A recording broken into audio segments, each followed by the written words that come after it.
کپڑے کا کاروبار تھا، اور ان کی سیرت کے بارے میں، ان کی زندگی کے بارے میں جنہوں نے لکھا وہ بتاتے ہیں کہ آپ تہجد کی نماز کے لیے ہر روز اس وقت کا سب سے قیمتی لباس پہنتے ہیں جو وہ خرید سکتے ہیں، جو ان کی استطاعت میں تھا۔ کسی نے پوچھا بھائی تہجد کی نماز میں کسی نے کیا دیکھنا ہے، ہم کپڑے پہنتے لوگوں کو دکھانے کے لیے۔ امام اعظم امام ابو حنیفہ فقہ میں تو امام اعظم ہے، علم میں ایک سند ہے، ایک حیثیت ہے، ایک مرتبہ ہے۔ امام اعظم فرماتے ہیں بندوں کو دکھانے کے لیے قیمتی لباس پہنا جائے اور پروردگار کی بارگاہ میں جانے کے لیے کم تر لباس پہنا جائے، اس بادشاہ اور شہنشاہ کی بارگاہ میں جب تنہائی میں، تہجد ظاہر ہے تنہائی میں ہی ہے، جب تنہائی میں جانا ہے تو سب سے قیمتی لباس پہن کے جانا۔ اللہ کریم نے ارشاد فرمایا یا بنی آدم خذوا زینتکم عند کل مسجد، مسجد میں آنے سے پہلے زینت بنا لو، خوبصورتی بنا لو۔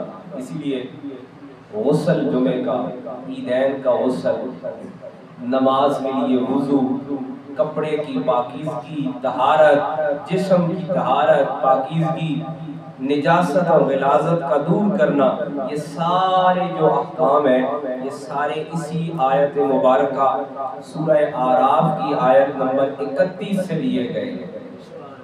اسی لیے آقا کریم علیہ الصلوۃ والسلام کی وہ حدیث مبارکہ کہ مسجد میں آتے ہوئے تمہارے منہ سے بو نہیں آنی چاہیے، ایسی چیز مت کھا کے آؤ کہ جس سے پیاز سے، لہسن سے، کہ جس سے تمہارے منہ سے بو آئے، ایسی چیز کھا کے مسجد میں نہ آؤ۔ اللہ کریم نے یا بنی آدم خذوا زینتکم عند کل مسجد، مسجد سے آنے سے پہلے زینت بنانے کا حکم دیا۔ وَقُولُوا وَاشْرَبُوا وَلَا تُسْرِفُوا، ایک اور رسم انہوں نے یہ بنا لی تھی مشرکین مکہ نے کہ عبادت کرنے کے لیے، یعنی حج کے ایام میں جو بندہ سفر کر کے آئے حج یا عمرہ کے لیے، اسے وہ کہتے ہیں کہ وہ کھانا چھوڑ دے، بس کوئی خشک روٹی یا کوئی ایسا میوہ اپنے پاس رکھ لے، اس کے علاوہ وہ کوئی دوسری غذا نہ کھائے۔ آقا کریم علیہ الصلوۃ والسلام نے اہل ایمان کو حکم دیا کہ جو نعمتیں تمہیں میسر ہیں ساری نعمتیں کھاؤ۔ اب انہوں نے اعتراض کیا کہ یہ دیکھیں یہ نئی باتیں بنا رہے ہیں، یہ تو دین میں ہے ہی نہیں۔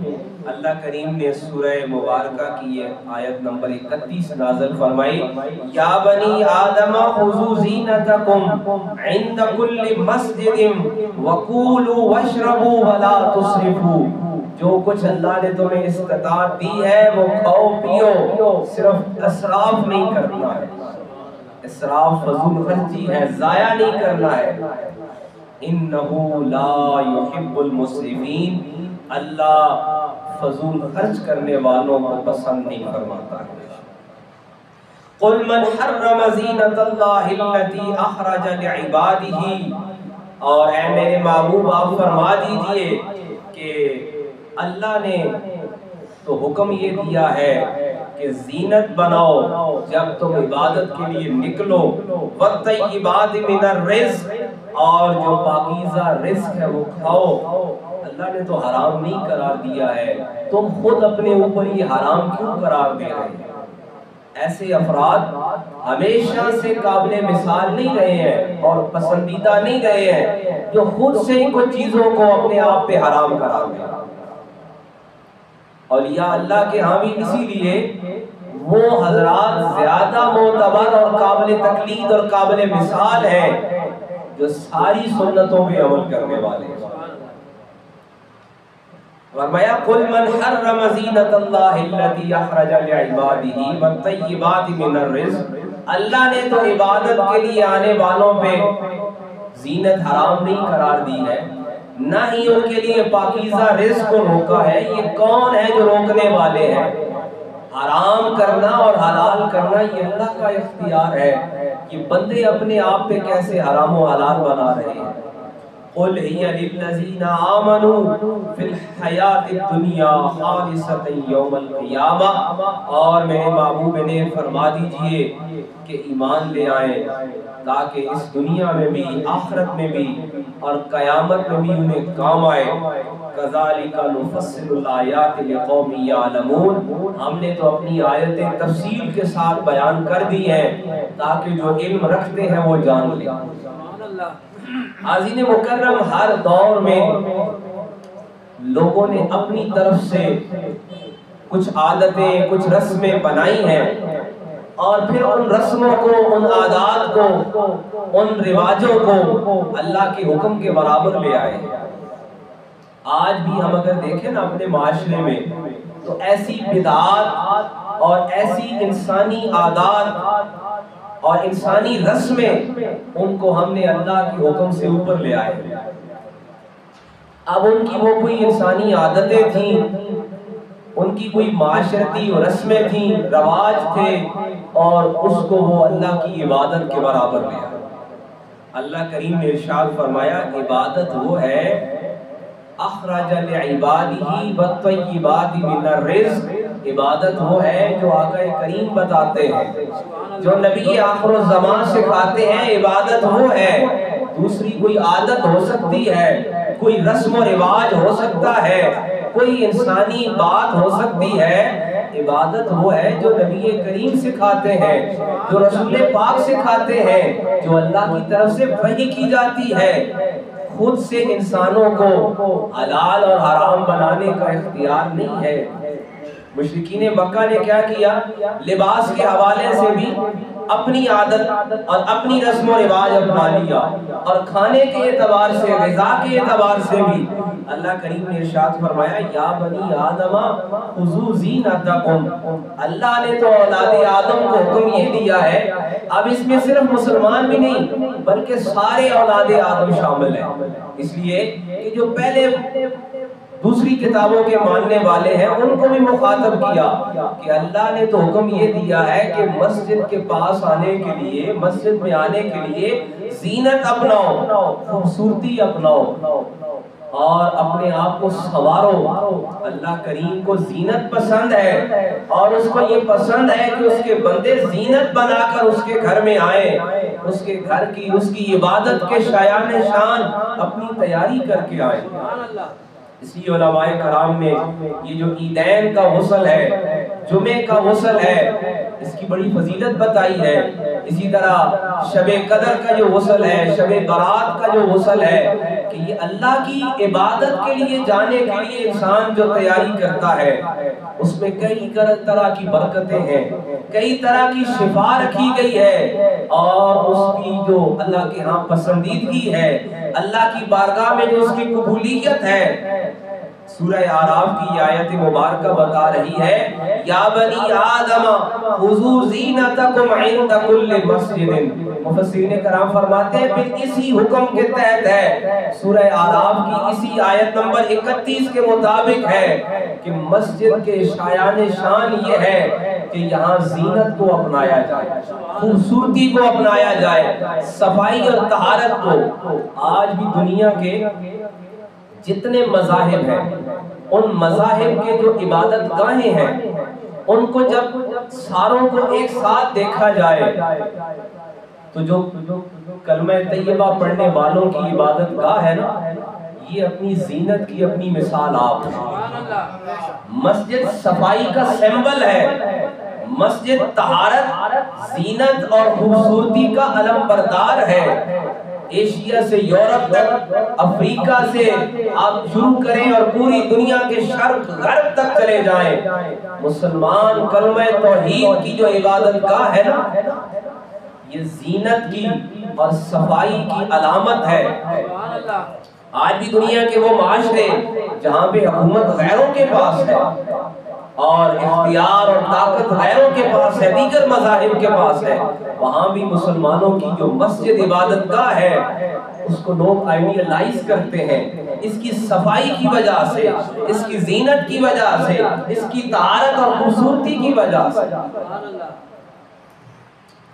آپ دیکھیں نا کہ برے صغیر کے جو مورخ ہیں وہ بتاتے ہیں کہ جب یہاں پہ شروع میں مسجد بنائی گئی تو لوگوں نے اس کا کیسا تقابل کیا، کمپیریزن کیا کہ جو پرانی یہاں پہ قومیں آباد تھیں ان کی جو عبادت گاہ تھی وہ بند تھی، بند، اس میں روشنی نہیں تھی، چھوٹے چھوٹے دروازے، بڑی بڑی عمارتیں اور ان کے بڑے ایسے ستون جن کے اندر اندھیرا ہے، روشنی نہیں جاتی، اور کلمہ طیبہ پڑھنے والوں کی، توحید پرستوں کی جو عبادت گاہ ہے وہ روشن ہے۔ سبحان اللہ۔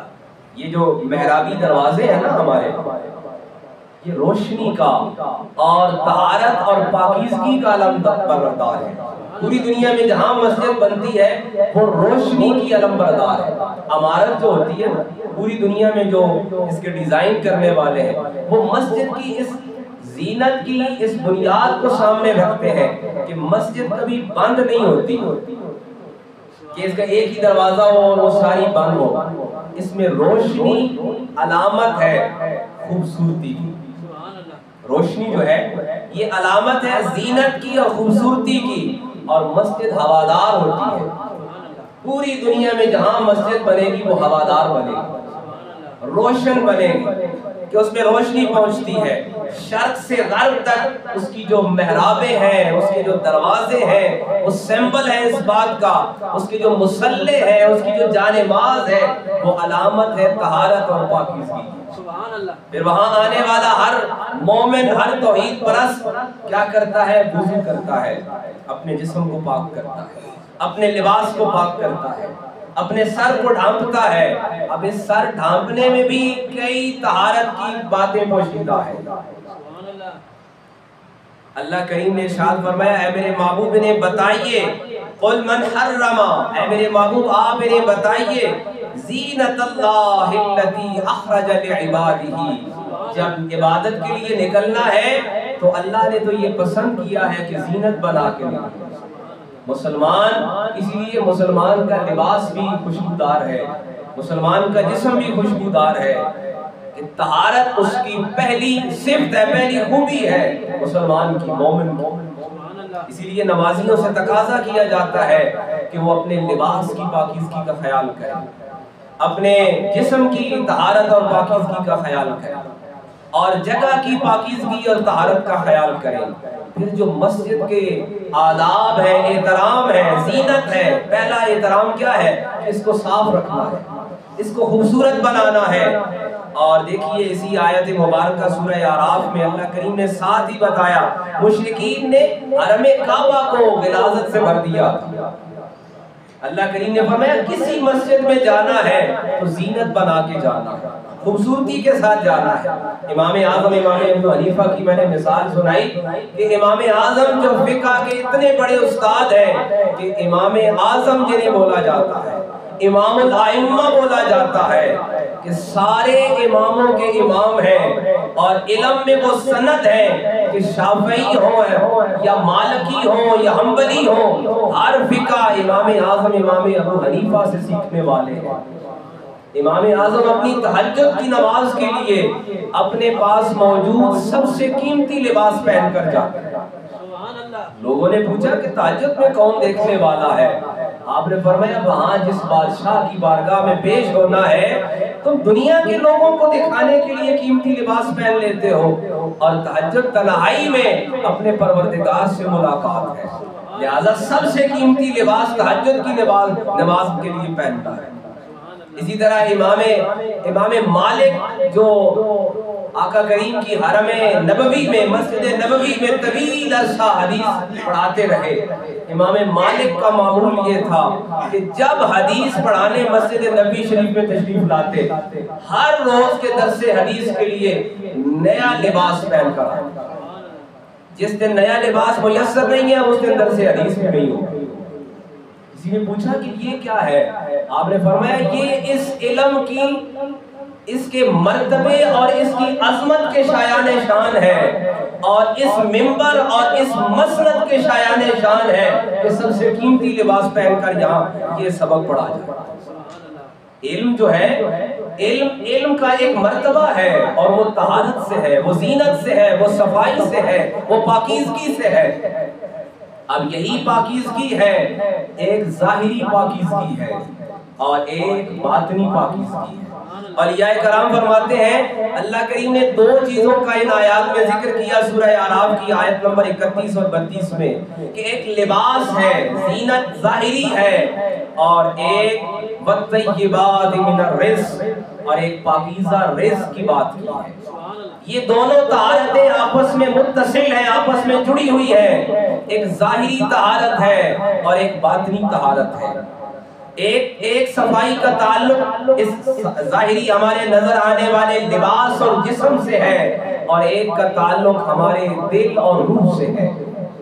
جب طیبات رزق ملتا ہے نا، پھر انسان کی زبان بھی پاکیزہ ہو جاتی ہے، انسان کی گفتار بھی پاکیزہ ہو جاتی ہے، اس کی گفتگو بھی سنور جاتی ہے، اس کے زبان میں اللہ کا ذکر بھی جاری ہو جاتا ہے۔